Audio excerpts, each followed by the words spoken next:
As Mandela Month draws to a close, how should we be emulating the values Madiba modeled in order to build a thriving nation and honor his legacy? Political analyst and executive chairperson at Evoke Primary Research Cooperative, Ongama Mtimka, joins me now to talk about this. Is it Evoke or Evoke? It's the former. Evoke. All right, good to have you with us tonight, Ongama.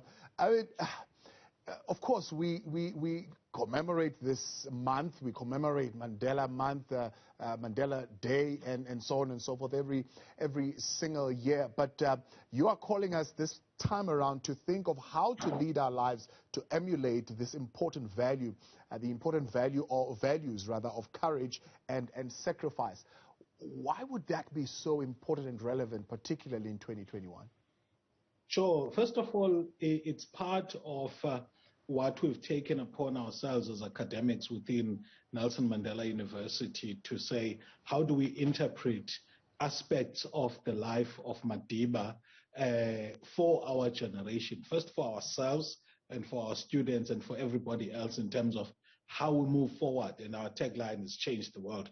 That's why I thought, even though I'm speaking in my personal capacity, I'll come wearing my university regalia here. So, Thabo, it's simple. So for me, as I observed the nature of the crisis in values and virtue among our politicians, I thought, in fact, and also in society in general, I thought that there's something which used to be a key feature of not just Tatu Nelson Mandela, but also liberation fighters and our communities that some of us have grown up in. The idea that to sacrifice for the well-being of others is important, and also the idea that whatever liberties I may have as a person and choices I may have, I am not entitled to them to such an extent that I put my family, my village, and my city, at risk because I want to partake from, what I think is mine. And I may have a constitutional, right for whatever it is that I feel I'm entitled to. But people who are driven by this understanding of the integratedness of my behavior and communal well-being, or the well-being of those that surround me, understand that I cannot take choices, or even if I'm free to do so, if the greater good is negatively affected. And you will agree with me, Thabo, that that's a value that we are missing in this country. I don't know if you've got something. Let's take that value, the value of sacrifice. There is an idea or a suggestion in society, and I'm sure you've picked it up, that particularly as a black people, as a black nation, we've sacrificed a lot. In fact, that's part of the reason why we have not attained economic freedom, is because we as a black nations are the one that sacrificed while our counterparts did not sacrifice anything. How do you juggle that particular contradiction? Yeah, that's why, for example, in the article, I talk about how, for example, there's a saying, isizwe sifa ngomntomnye in isiXhosa. That means that an entire community or nation can perish on account of one person. So the need to live a life that is virtuous is important in order to create a sustainable livelihoods for everybody. So you're quite right. So you're talking about our counterparts. I would like to talk about business. First of all, when South Africa transitioned from democracy from apartheid to democracy, part of what Peter Blanche says was the game is an action led by business to try and save South African capitalism, because they understood that if they did not act to end apartheid, South Africa's version of capitalism would be a casualty along with apartheid. So our transition is precisely because the capitalist class is searching for a new accumulation strategy, given the fact that there had been a multifaceted crisis in South Africa since the commodities crisis in the early 70s, and throughout that decade. In fact, racial capitalism doesn't succeed in South Africa, hence the search for a new accumulation strategy. So the point I'm making by this is that we needed business to play ball in the country in ways that are not parasitic. It has been proven elsewhere that what makes nations succeed is inclusive institutions. So both business and politicians needed to follow through on the Rainbow Nation commitment by making sure that life in South Africa becomes a lot more easier for people who are here, through making investments which are directed at generating profit, but also at ensuring that there are greater what is called triple bottom line benefits for the rest of society. And in the piece, Thabo, I make the point that perhaps life of sacrifice may mean this, that you educate the child of your domestic worker in addition to paying them a fair wage. We do a lot more out of the recognition that a nation may perish as a result of each of our us negligence as people who are actually finding South Africa, post-apartheid South Africa, as a working political economy for the fortunate few. Now, of course, let's evaluate the question of courage and the idea, the example of courage. Today, when we speak of courage, we speak of young people, for example, standing in front of a Casbah, right, with their hands lifted up saying, "Do not shoot, I'm just fighting for free education." Or a young lady fighting for against the policing of black hair, right, at a Model C school.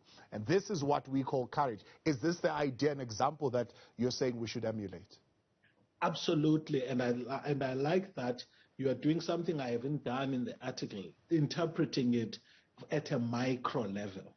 But I'm also suggesting, Pratabo, that part of where we find ourselves in as a country is what I call the realm of the ambiguous, in the sense that what a particular grouping of people have known is no longer working. So we need leaders who can see the future and have the courage to pursue it with all of their might, notwithstanding the criticism, which is a natural expectation when things that were known to work are no longer working. So what Madiba does in the period of the early 1960s is, among other leaders, to advance the idea that the armed struggle was the best way to pursue black people's struggle at the time, based on a reading of the situation. And in fact, that put them on a collision course with the ANC establishment of the time until they got support. Likewise, in the period of the 1980s to the 1990s, the transition, and he's faced a lot of criticism for this. And in fact, most of the decampaigning of Tata Nelson Mandela's legacy comes from this period, where he decides that there's another future that I have seen for South Africa, and I have enough courage to lead, even if some of my comrades have not yet seen it. And when they begin to see it, they fall in line, obviously. But he doesn't wait for them to actually fall in line before. He follows the courage. He follows courageously in the path that he has seen, and it helps us to transition to a democracy. It was not a miracle because a lot of people died during that time, but we all agree that it prevented further bloodbath that we could have seen. At the time that we transitioned, I think Mweleti Mbeki once made the point that the National Party felt that they could go on for another 10 years in their position of strength, but they decided to negotiate at a time when they were strongest. because incrementally in that 10 years, they would have been losing a significant power and ability to negotiate. So Utatu Madiba leads in that time and swims against the current, if you like. And that's what we need during our time. And this time of transition and transformation, we could maybe look at our political leadership and say, particularly in the ruling ANC, they lack this courage, for example, to critique comrades and say, comrades, you're wrong. Or they even lack the ability to sacrifice and say, for the benefit of the greater good, right, I would forego these comforts and maybe bring fresher minds with fresher ideas that are going to be able to take us through this transition and through this critical transformation. Sure. So what I like about the ANC in the past, let's say, roughly 13 months, no, it would be actually just under 12 months, is that they have read, some of them have read the tea leaves and are now, have since the late last year, taken decisions that understand that this settlement that they have among themselves may be good in terms of their likelihood to secure office, but bad for the country. So they've begun to clean up within themselves something which they felt they couldn't do in the immediate aftermath of Nasrec, because they had to continue to maintain this unity that guarantees their governing. Now, what they need to do, for me, that's courageous enough. The one aspect, as far as ANC politics are concerned, was to deal with the cancerous lobby within it, which was anti-rule of law. The second part, in my view, will be to now build institutions, even party institutional mechanisms, that protect the party from being a conduit for the raping of national resources. Sorry to put it crudely that way. And then the last phase is what you're talking about, which a particular courageous leadership of the country towards a more desirable future, notwithstanding a multitude of critical voices.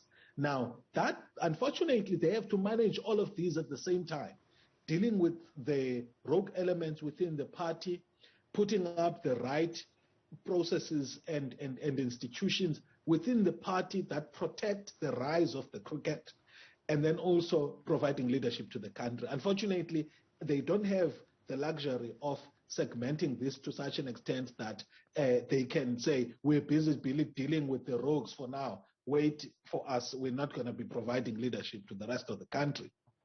Ongama, appreciate the conversation tonight. Thanks for coming through. Political analyst and executive chairperson at Evoke Primary Research Cooperative, Ongama Mtimka.